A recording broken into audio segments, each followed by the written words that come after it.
एक खुलासा, आपली दुनियादारी हे आपले प्रसार माध्यम, ना कुणाचे स्तुतीपाठक, ना कुणाचे फाट, ना कुणाचे निंदक, सत्ताधारी आणि विरोधक दोघेही समान अंतरावर. जो कर्तव्याशी प्रतारणा करेल त्यांच्या विरुद्ध हा सारा प्रपंच. वर्ण, जात, लिंग, धर्म, पंथ कुठलाच भेद नाही, द्वेष नाही, असूया नाही की आत्मीयता. फक्त वास्तव तेवढे आपले, कारण दुनियादारी हीच तर असते. सिन्नर नगरपालिका श्वान निर्बीजीकरण मोहीम. सिन्नर शहरात मोकाट कुत्र्यांचा उपद्रव वाढल्यानंतर अखेर नगरपालिका प्रशासन ॲक्शन मोडवर आले आहे. चावल्याच्या अनेक घटना घडल्यानंतर नागरिकांच्या मागणीनुसार श्वान निर्बीजीकरण मोहीम सुरू करण्यात आली आहे.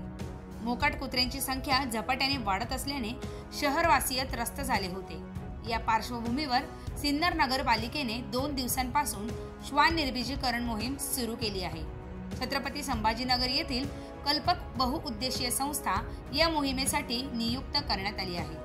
पकडलेले कुत्रे गोंदेश्वर जलकुंभाजवळील पत्र्याच्या शेडमध्ये ठेवले जातील. त्या ठिकाणी तज्ज्ञ पशुवैद्यकांकडून त्यांच्यावर निर्बीजीकरण शस्त्रक्रिया केली जाणार आहे. शस्त्रक्रियेनंतर हे कुत्रे पुन्हा शहरात सोडले जाणार आहेत. मोकाट कुत्र्यांच्या निर्बीजीकरणामुळे पुढील काही काळात त्यांची संख्या आटोक्यात येईल, त्यामुळे नागरिकांना दिलासा मिळणार आहे, असे सिन्नर नगरपालिकेचे मुख्य कार्यकारी अधिकारी अभिजित कदम यांनी सांगितले. याआधी नगरपालिका प्रशासनाने मोकाट जनावरांचा बंदोबस्त करण्याची मोहीम हाती घेतली होती. 10 जुलैपासून सुरू झालेल्या मोहिमेत तब्बल 138 जनावरे पकडण्यात आली आहेत. यामध्ये गायी, वासरे आणि वळूंचा समावेश आहे. 50 जनावरे चिंचोली येथील गोशाळेत तर उर्वरित नाशिकच्या पांजरापोळ्यात सोडण्यात आली आहेत. प्रति जनावर 3600 रुपये खर्च नगरपालिकेकडून एजन्सीला देण्यात येत असल्याची माहिती मुख्याधिकारी कदम यांनी दिली.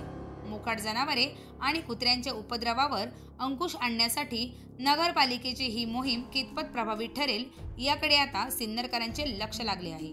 ब्युरो रिपोर्ट, आपली दुनियादारी, सिन्नर.